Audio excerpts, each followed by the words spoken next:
The Reluctant Fundamentalist, a new film by director Meera Nair, takes viewers to Pakistan from New York. This exciting thriller takes viewers on an interesting journey that candidly deals with culture clashes and the potential of increased confrontation in the post-9/11 world.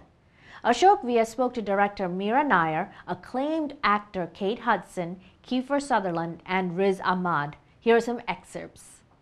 So Meera has brought an important film of our times, which is a very candid window for much needed cultural dialogue.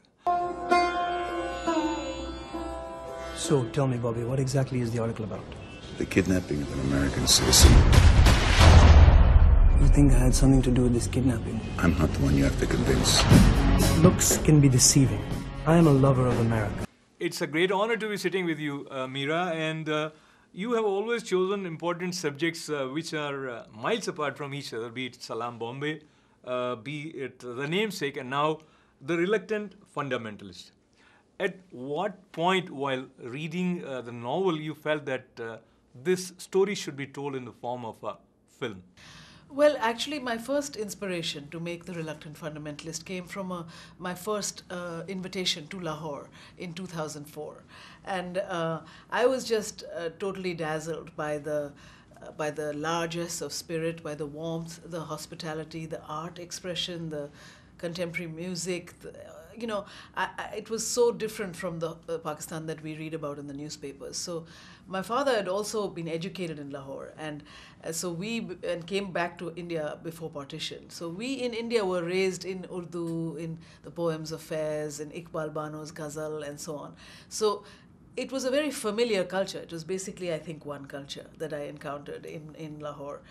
So I wanted to make something modern about that Pakistan, and because as Indian directors we've only really done the partition. It's not like we've seen anything else. And then in reading Mohsin Hamid's book, about more than a year later, I found the opportunity to make that modern tale about Pakistan, but also to make a dialogue with America. You have 20 minutes to convince me that you belong at Underwood Sampson. In America, I get an equal chance to win. And whether or not you hire me, Jim, I am going to win. Good answer. Do you think this film is going to play its role in increasing the much needed cultural dialogue and understanding? I think it's about that. It's about the misunderstanding of cultural differences, and we've spent a great deal of time, and I think rightfully so, in understanding the sorrow that we feel for the people from 9/11 that were in the towers and that were on the planes.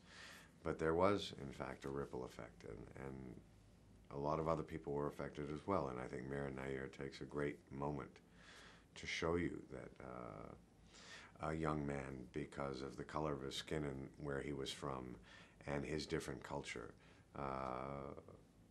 suffered greatly after 9/11 as a result of that, and a result of the way we reacted, and because we didn't understand the cultural differences. My parents have never said it out loud, but I know they want two things in life. They want security in their old age, and they want grandchildren. And you want to give that to them? Oh, yeah, they're my parents. You have a sense of filial duty. Yeah, I guess I'm old-fashioned like that.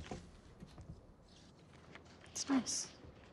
The film, The Reluctant Fundamentalist, is worth a watch for one and all, because through all the details of the cultural conflicts, there is a universal appeal in the film. And what makes it very special, apart from the story, is the actors, Riz and Kate, both. And I have the pleasure of being with you, and starting with Kate. Was really excited to explore, for me, the role of Erica and all of the different layers of her, carrying such, guilt and tragedy with her, and going through this process of healing and sort of connecting with this young man who so she's sort of connected with, in terms of feeling like they're both sort of discovering where they belong and who they are. Meanwhile, the film is really about Riz, about Changez, and about his journey.